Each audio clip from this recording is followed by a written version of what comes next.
ये एक नया शो दूर से नमस्ते।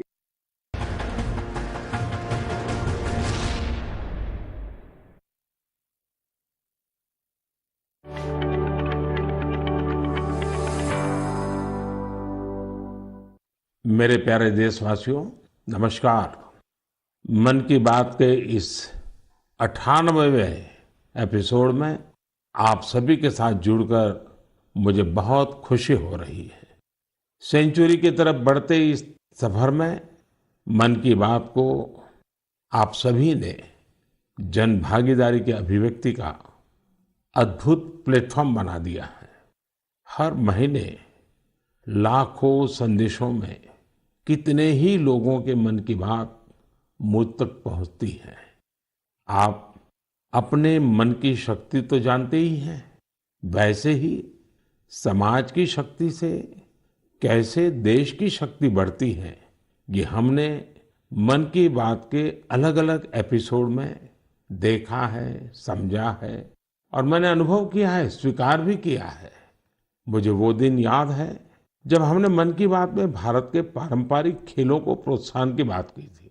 तुरंत उस समय देश में एक लहर सी उठ गई भारतीय खेलों के जुड़ने की, इनमें रमने की, इन्हें सीखने की।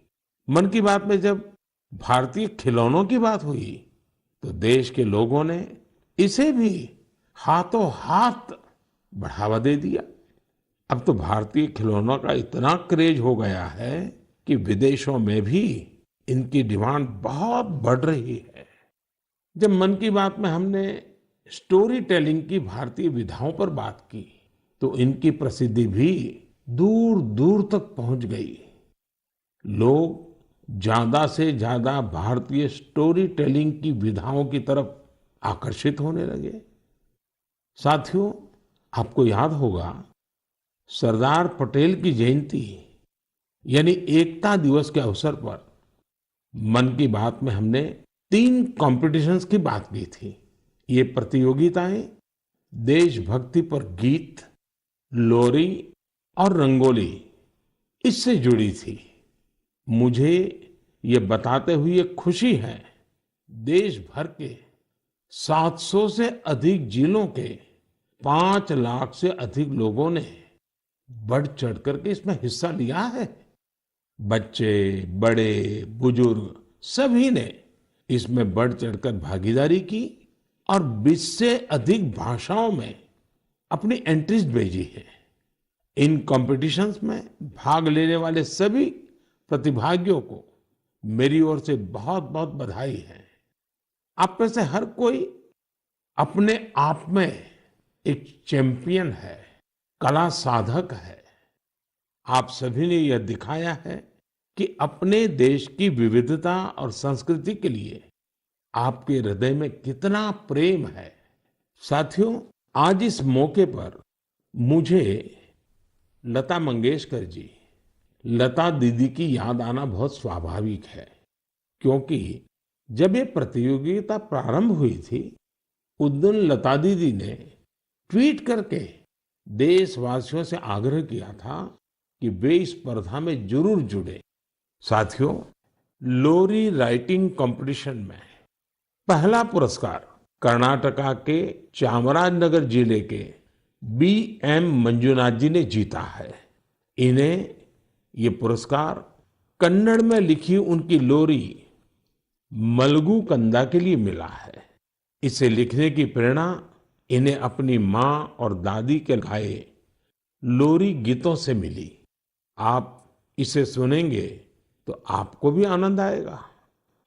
मलगु कंद मलगु ಕೂಸೆ ಮಲಗು ನನ್ನ ಜಾಣ ಮರಿಯೇ ಹಗಲು ಕಳೆದು ಈರುಳು ನೆರೆದು ನಿದಿರ ದೇವೆ ಬರುವಳಯ್ಯ ತಾರೆಗಳ ತೋಟದಿಂದ ಕನಸ ಕೊಯ್ದು ತರುವಳಯ್ಯ ಮಲಗು ಕಂದ ಮಲಗು ಕೂಸೆ ಜೋ ಜೋ ಜೋ ಜೋ असम में कामरूप जिले के रहने वाले दिनेश गोवाला जी ने इस प्रतियोगिता में सेकंड प्राइज जीता है। इन्होंने जो लोरी लिखी है उसमें स्थानीय मिट्टी और मेटल के बर्तन बनाने वाले कारीगरों के पॉपुलर क्राफ्ट की छाप है। कोहार कोकाए मुनाती आनीसे मुनाती आसेनो की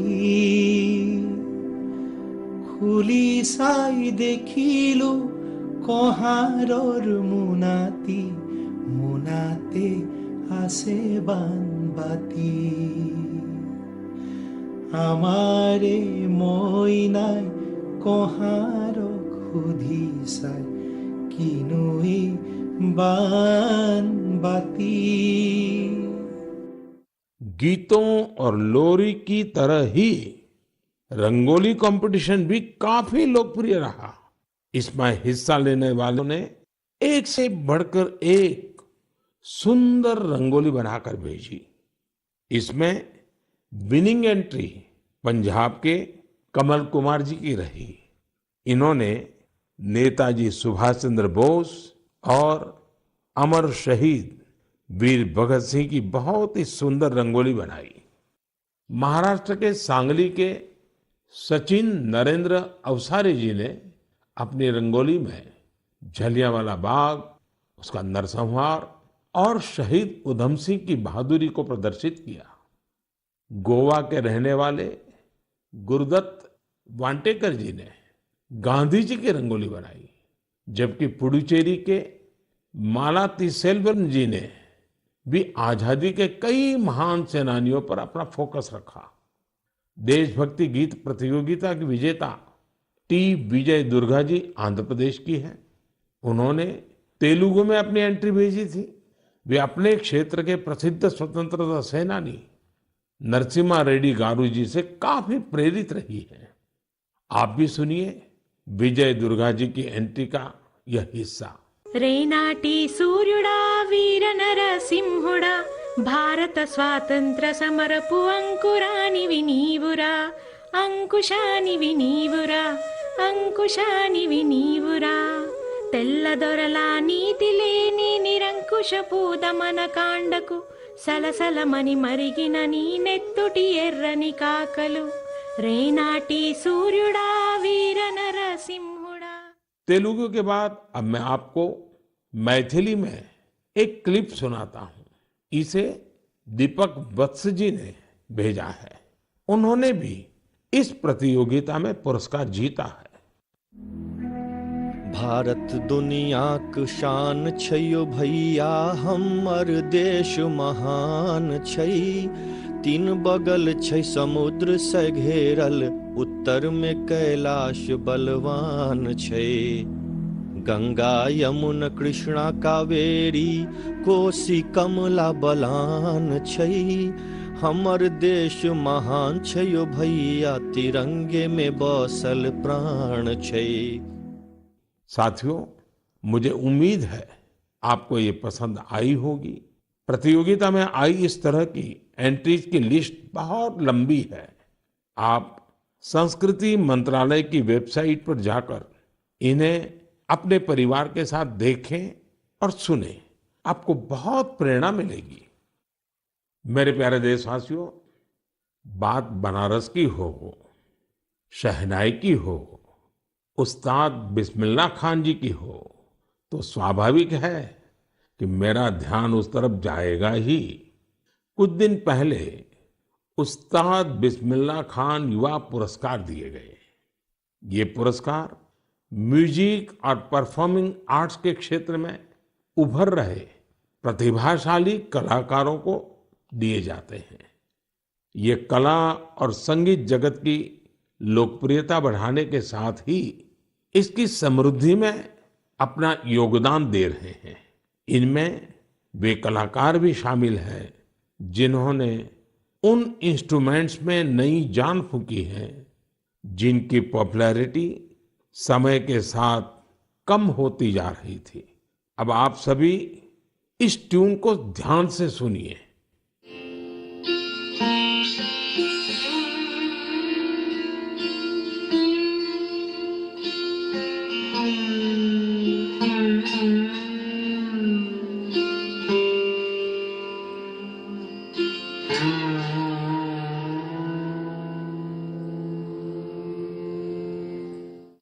क्या आप जानते हैं ये कौन सा इंस्ट्रूमेंट है?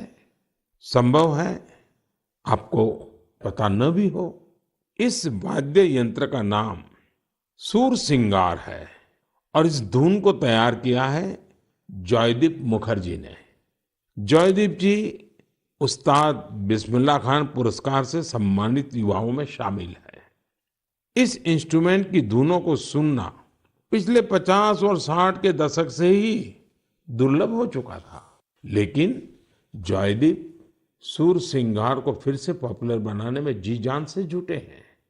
उसी प्रकार बहन उप्पलपू नागमणि जी का प्रयास भी बहुत ही प्रेरक है, जिन्हें मैंडोलिन में कार्नाटिक इंस्ट्रूमेंटल के लिए यह पुरस्कार दिया गया है।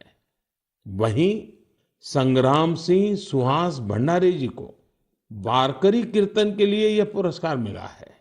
इस लिस्ट में सिर्फ संगीत से जुड़े कलाकार ही नहीं है। बी दुर्गा देवी जी ने नृत्य की एक प्राचीन शैली करकट्टम के लिए यह पुरस्कार जीता है। इस पुरस्कार के एक और विजेता राजकुमार नायक जी ने तेलंगाना के 31 जिलों में 101 दिन तक चलने वाली पेरिनी ओडिसी का आयोजन किया था।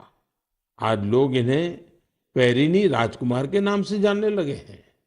पेरिनी नाट्यम भगवान शिव को समर्पित एक नृत्य है जो काकतीय डायनेस्टी के दौर में काफी लोकप्रिय था। इस डायनेस्टी की जड़ें आज के तेलंगाना से जुड़ी हैं। एक अन्य पुरस्कार विजेता साइखोम सुरचंद्रा सिंह जी है। ये मैतेई पुंग इंस्ट्रूमेंट बनाने में अपनी महारत के लिए जाने जाते हैं। इस इंस्ट्रूमेंट का मणिपुर से नाता है। पूरन सिंह एक दिव्यांग कलाकार है जो राजुला, मलुशाही, नेओली, हुड़का बोल, जागर जैसे विभिन्न म्यूजिक फॉर्म्स को लोकप्रिय बना रहे हैं। इन्होंने इनसे जुड़ी कई ऑडियो रिकॉर्डिंग्स भी तैयार की है। उत्तराखंड के फोक म्यूजिक में अपनी प्रतिभा का प्रदर्शन कर पूरन सिंह जी ने कई पुरस्कार भी जीते हैं। समय की सीमा के चलते मैं यहाँ सभी अवार्डीज की बातें भले न कर पाऊं, लेकिन मुझे विश्वास है कि आप उनके बारे में जरूर पढ़ेंगे। मुझे उम्मीद है कि ये सभी कलाकार परफॉर्मिंग आर्ट्स को और पॉपुलर बनाने के लिए ग्रास रूट्स पर सभी को प्रेरित करते रहेंगे। मेरे प्यारे देशवासियों, तेजी से आगे बढ़ते हमारे देश में डिजिटल इंडिया की ताकत कोने कोने में दिख रही है। डिजिटल इंडिया की शक्ति को घर घर पहुंचाने में अलग अलग ऐप्स की बड़ी भूमिका होती है। ऐसा ही एक ऐप है ई संजीवनी। इस ऐप से टेली कंसल्टेशन यानी दूर बैठे वीडियो कॉन्फ्रेंस के माध्यम से डॉक्टर से अपनी बीमारी के बारे में सलाह कर सकते हैं। इस ऐप का उपयोग करके अब तक टेली कंसल्टेशंस करने वालों की संख्या 10 करोड़ के आंकड़े को पार कर गई है। आप कल्पना कर सकते हैं, वीडियो कॉन्फ्रेंस के माध्यम से 10 करोड़ कंसल्टेशंस, मरीज और डॉक्टर के साथ अद्भुत नाता, ये बहुत बड़ी अचीवमेंट है। इस उपलब्धि के लिए मैं सभी डॉक्टरों और इस सुविधा का लाभ उठाने वाले मरीजों को बहुत बहुत बधाई देता हूं। भारत के लोगों ने तकनीक को कैसे अपने जीवन का हिस्सा बनाया है, ये इसका जीता जागता उदाहरण है। हमने देखा है कि कोरोना के काल में ई संजीवनी ऐप, इसके जरिए टेली कंसल्टेशन लोगों के लिए एक बड़ा वरदान साबित हुआ है। मेरा भी मन हुआ कि क्यों ना इसके बारे में मन की बात में हम एक डॉक्टर और एक मरीज से बात करें, संवाद करें और आप तक बात को पहुंचाएं। हमें जानने की कोशिश करें कि टेली कंसल्टेशन लोगों के लिए आखिर कितना प्रभावी रहा है। हमारे साथ सिक्किम से डॉक्टर मदन मणि जी हैं। डॉक्टर मदन मणि जी रहने वाले सिक्किम के ही हैं, लेकिन उन्होंने एमबीबीएस धनबाद से किया और फिर बनारस हिंदू यूनिवर्सिटी से एमडी किया। वो ग्रामीण इलाकों के सैकड़ों लोगों को टेली कंसल्टेशन दे चुके हैं। नमस्कार, नमस्कार मदन मणि जी। जी नमस्कार सर। मैं नरेंद्र मोदी बोल रहा हूँ। जी जी सर। आप तो बनारस में पढ़े हैं? जी मैं बनारस में पढ़ा हूँ सर। अपना मेडिकल एजुकेशन वहीं हुआ? जी जी। तो जब आप बनारस में थे तब का बनारस और आज बदला हुआ बनारस कभी देखने गए कि नहीं गए? जी प्रधानमंत्री जी, मैं जा नहीं पाया हूँ जब से मैं वापस सिक्किम आया हूँ, लेकिन मैंने सुना है कि काफी बदल गया है। तो कितने साल हो गए आपको बनारस छोड़े? बनारस 2006 से छोड़ा हुआ हूँ सर। ओह, फिर तो आपको जरूर जाना चाहिए। जी जी। अच्छा, मैंने फोन तो इसलिए किया कि आप सिक्किम के अंदर दूर सुदूर पहाड़ों में रह करके वहाँ के लोगों को टेली कंसल्टेशन का बहुत बड़ी सेवाएं दे रहे हैं। जी। मैं मन की बात के श्रोताओं को आपका अनुभव सुनाना चाहता हूँ। जी। जरा मुझे बताइए कैसा अनुभव रहा है? अनुभव बहुत बढ़िया रहा प्रधानमंत्री जी। क्या है कि सिक्किम में बहुत नजदीक का जो पीएचसी है, वहां जाने के लिए भी लोगों को गाड़ी में चढ़ के कम से कम 100-200 रुपया लेके जाना पड़ता है, और डॉक्टर मिले नहीं मिले ये भी एक प्रॉब्लम है। तो टेली कंसल्टेशन के माध्यम से लोग हम लोग से सीधे जुड़ जाते हैं। दूर दराज के लोग हेल्थ एंड वेलनेस सेंटर के जो सीएचओ होते हैं वो लोग हम लोग से कनेक्ट करवा देते हैं, और हम लोग का जो पुराने उनके बीमारी है, उनकी रिपोर्ट्स, उनका अभी का प्रेजेंट कंडीशन, सारी चीजें हम लोग को वो बता देते हैं। यानी डॉक्यूमेंट ट्रांसफर करते हैं? जी जी, डॉक्यूमेंट ट्रांसफर भी करते हैं, और अगर ट्रांसफर नहीं कर सके तो वो पढ़ के हम लोग को बताते हैं। वहाँ का वेलनेस सेंटर का डॉक्टर बताता है? जी, वेलनेस सेंटर में जो सीएचओ रहता है, कम्युनिटी हेल्थ ऑफिसर। और जो पेशेंट है वो अपनी कठिनाइयाँ आपको सीधी बताता है? जी, पेशेंट भी कठिनाई हमको बताता है। फिर पुराने रिकॉर्ड्स देख के, फिर अगर कोई नई चीजें हम लोग को जानना है, जैसे किसी का चेस्ट ऑस्कल्टेट करना है, अगर उसको पैर सूजा है कि नहीं, अगर सीएचओ ने नहीं देखा है तो हम लोग उसको बोलते हैं कि जाके देखो सूजन है नहीं है, आंख देखो, एनीमिया है कि नहीं है, उसका अगर खांसी है तो चेस्ट को ऑस्कल्टेट करो और पता करो कि वहाँ पे साउंड है कि नहीं। आप वॉइस कॉल से बात करते हैं या वीडियो कॉल का भी उपयोग करते हैं? जी, वीडियो कॉल का उपयोग करते हैं। तो आप पेशेंट को भी आप भी देखते हैं? पेशेंट को भी देख पाते हैं। जी। पेशेंट को क्या फीलिंग आता है? पेशेंट को अच्छा लगता है, क्योंकि डॉक्टर को नजदीक से वो देख पाता है। उसको कंफ्यूजन रहता है कि उसका दवा घटाना है, बढ़ाना है, क्योंकि सिक्किम में ज्यादातर जो पेशेंट होते हैं वो डायबिटीज, हाइपरटेंशन के आते हैं, और एक डायबिटीज और हाइपरटेंशन के दवा को चेंज करने के लिए उसको डॉक्टर मिलने के लिए कितना दूर जाना पड़ता है, लेकिन टेली कंसल्टेशन के थ्रू वहीं मिल जाता है, और दवा भी हेल्थ एंड वेलनेस सेंटर में फ्री ड्रग्स इनिशिएटिव के थ्रू मिल जाता है, तो वहीं से दवा भी लेके जाता है वो। अच्छा मदन मणि जी, आप तो जानते ही हैं कि पेशेंट का एक स्वभाव रहता है कि जब तक वो डॉक्टर आता नहीं है, डॉक्टर देखता नहीं है, उसको संतोष नहीं होता है, और डॉक्टर को भी लगता है जरा मरीज को देखना पड़ेगा।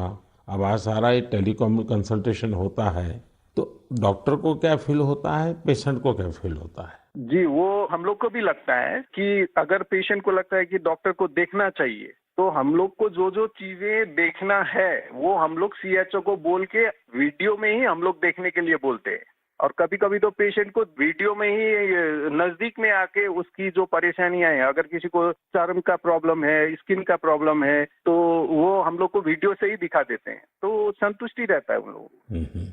और बाद में उसका उपचार करने के बाद उसको संतोष मिलता है? क्या अनुभव आता है, पेशेंट ठीक हो रहे हैं? जी, बहुत संतोष मिलता है, हमको भी संतोष मिलता है सर, क्योंकि मैं अभी स्वास्थ्य विभाग में हूँ और साथ साथ में टेली कंसल्टेशन भी करता हूँ, तो फाइल के साथ साथ पेशेंट को भी देखना मेरे लिए बहुत अच्छा सुखद अनुभव रहता है। एवरेज कितने पेशेंट आपको टेली कंसल्टेशन के आते होंगे? अभी तक मैंने 536 पेशेंट देखे हैं। ओह, यानी कि आपको काफी इसमें महारत आ गई है। जी, अच्छा लगता है देखने में। चलिए, मैं आपको शुभकामनाएं देता हूँ। इस टेक्नोलॉजी का उपयोग करते हुए आप सिक्किम के दूर सुदूर जंगलों में, पहाड़ों में रहने वाले लोगों की इतनी बड़ी सेवा कर रहे हैं, और खुशी की बात है कि हमारे देश के दूर दराज क्षेत्र में भी टेक्नोलॉजी का इतना बढ़िया उपयोग हो रहा है। चलिए, मेरी तरफ से आपको बहुत बहुत बधाई। Thank you. साथियों, डॉक्टर मदन मणि जी की बातों से साफ है कि ई संजीवनी ऐप किस तरह उनकी मदद कर रहा है। डॉक्टर मदन जी के बाद अब हम एक और मदन जी से जुड़ते हैं। ये उत्तर प्रदेश के चंदौली जिले के रहने वाले मदन मोहनलाल जी हैं। अब ये भी संयोग है कि चंदौली भी बनारस से सटा हुआ है। आइए मदन मोहन जी से जानते हैं कि ई संजीवनी को लेकर एक मरीज के रूप में उनका अनुभव क्या रहा है। मदन मोहन जी प्रणाम। नमस्कार। नमस्कार साहब। नमस्कार। अच्छा, मुझे बताया गया है कि आप डायबिटीज के मरीज हैं जी। और आप टेक्नोलॉजी का उपयोग करके टेली कंसल्टेशन कर करके अपनी बीमारी के संबंध में मदद लेते हैं। जी।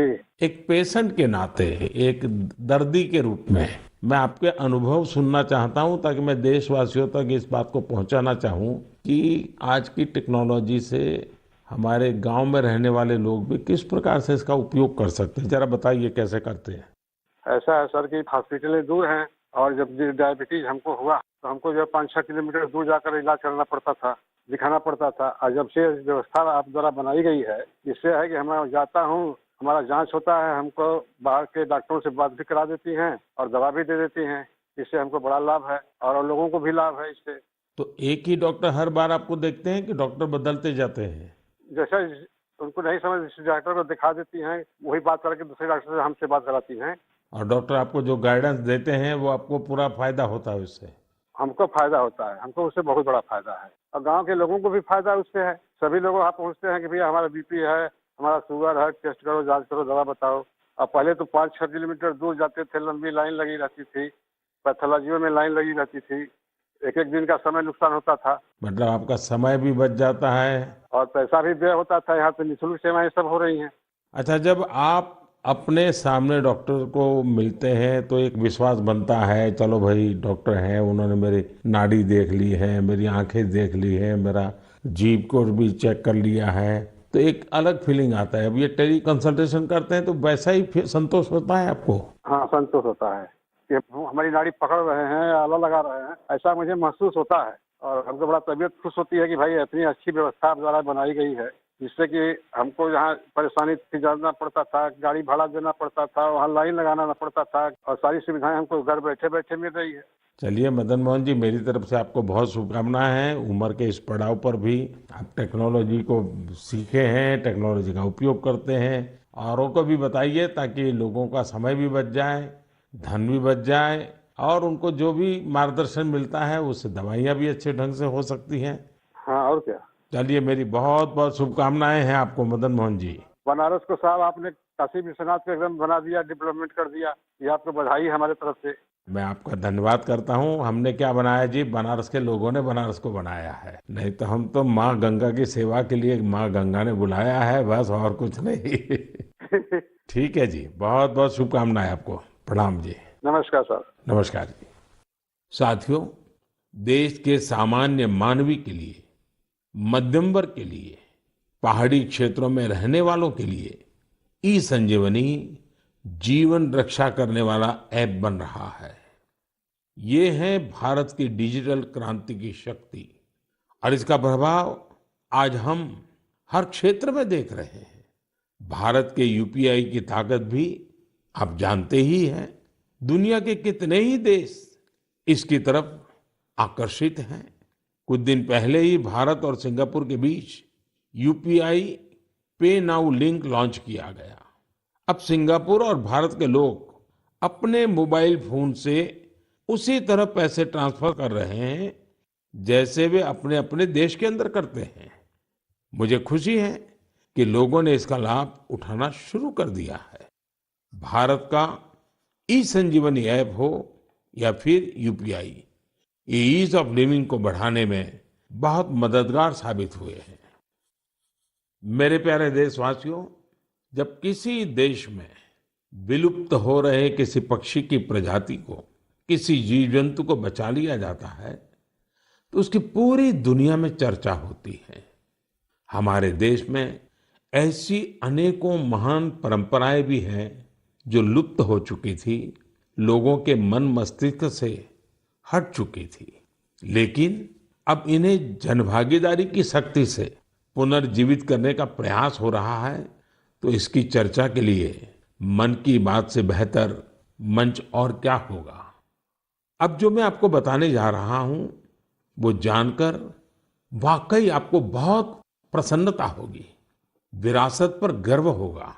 अमेरिका में रहने वाले श्रीमान कंचन बैनर्जी ने विरासत के संरक्षण से जुड़े ऐसे ही एक अभियान की तरफ मेरा ध्यान आकर्षित किया है। मैं उनका अभिनंदन करता हूं।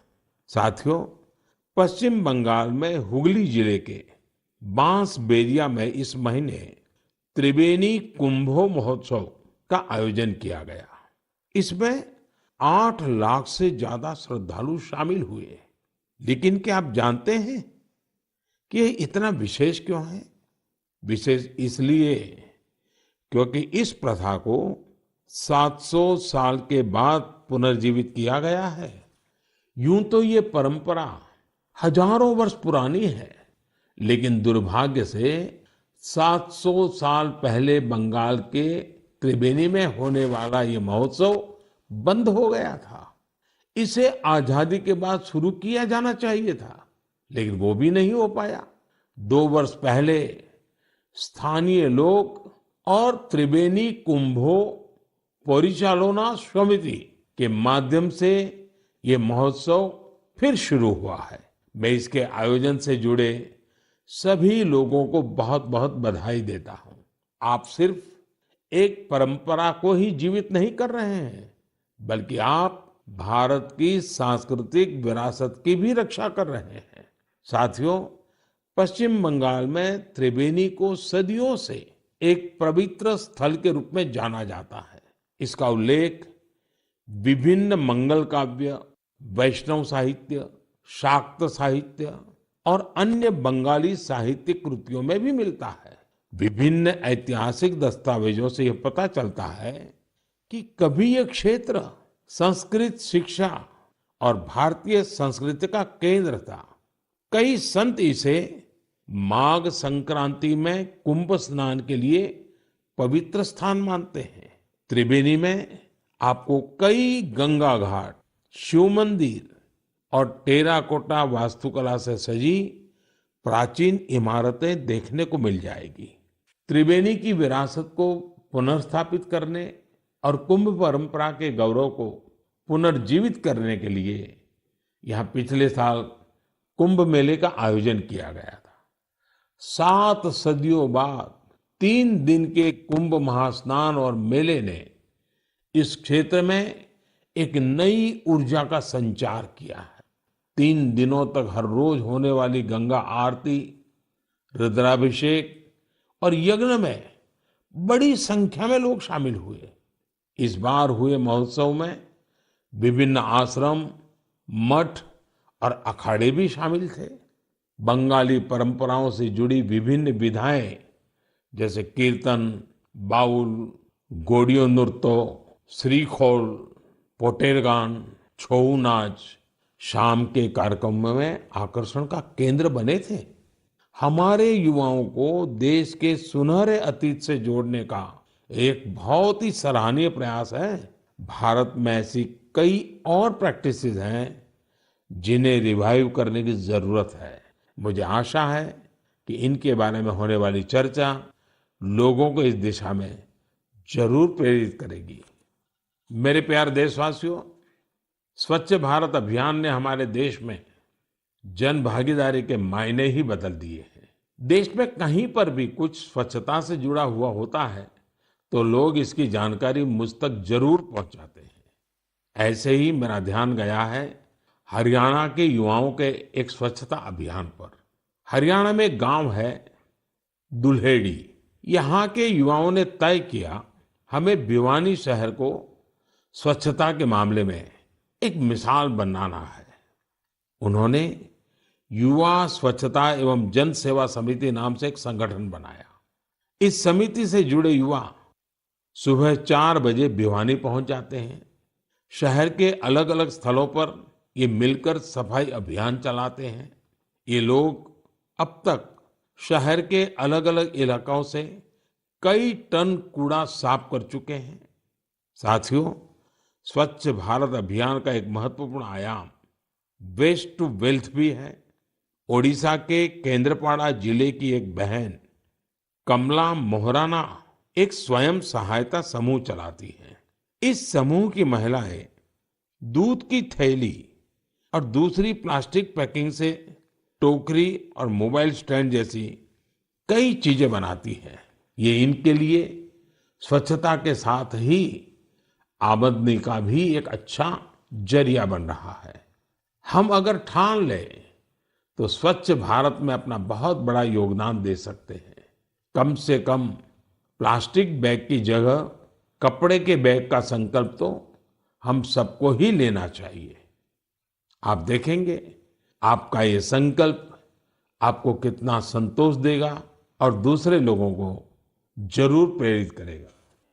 मेरे प्यारे देशवासियों, आज हमने और आपने साथ जुड़कर एक बार फिर कई प्रेरणादायी विषयों पर बात की।